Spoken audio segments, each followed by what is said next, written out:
কোন পাগলে বলে নবী গায়েব জানে না, কোন পাগলে বলে নবী গায়েব জানে না, এলেমে শহর গো নবী শাহে মদিনা, বলেন এলেমে শহর গো নবী শাহে মদিনা।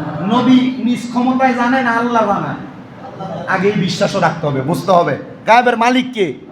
এই গায়েবের খবর দেনেওয়ালা আল্লাহ নবীকে বানাইছেন, এজন্য আমরা বলি কথা কন না, ঠিক না? অস্বীকার করলে ঈমান থাকবে না, এজন্য মহাব্বতে কোন পাগলে বলে নবী গায়েব জানে না, এলেমে শহর গো নবী শাহে মদিনা, পড়েন এলেমে শহর গো নবী।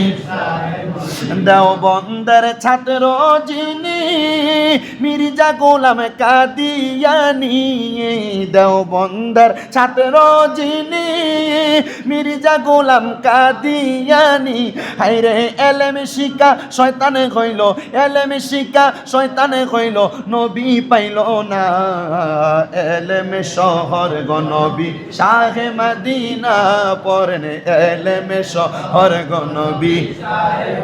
তাহলে আল্লাহ তাআলা বলেন ইয়া আইয়ুহান নবী, আল্লাহ তাআলা বলতেছেন হে গায়েবের খবরদাতা, হাসবুকাল্লাহ, আল্লাহ তাআলা ওয়ামান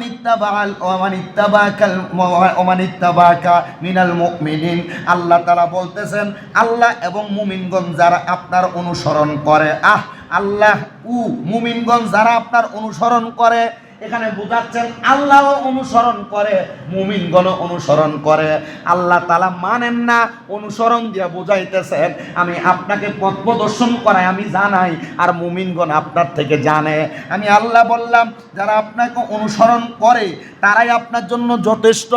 আল্লাহ তার মানে আপনি রাসূলের পাককে অনুসরণ করেন দুনিয়ার সকল কিছুকে মেনটেন করার জন্য, দুনিয়ার সকল কিছু পরিচালনা করার জন্য। তো এই আয়াত কেন ওমর রাদিয়াল্লাহু তাআলা আনহুর জীবনী এবং ফজিলতের মধ্যে আসলো? এটা দিয়ে বোঝাচ্ছেন আখিরি জামানার নবী যখন দুনিয়াতে আগমন করেছে, নবীজির সফর সঙ্গী হিসেবে নবীজির 4 জন ব্যক্তি ছিলেন অত্যন্ত প্রিয়ভাজন।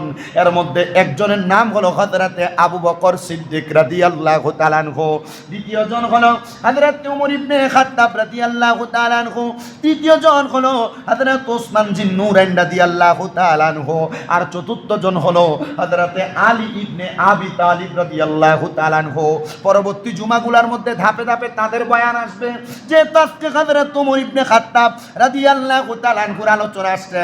আমি আপনাদেরকে বুখারী শরীফের প্রথম খণ্ডের 520 নম্বর পৃষ্ঠার 3548 নম্বর হাদিসের আলোকে একটা ঘটনা শুনে আপনারা বুঝতে পারবেন।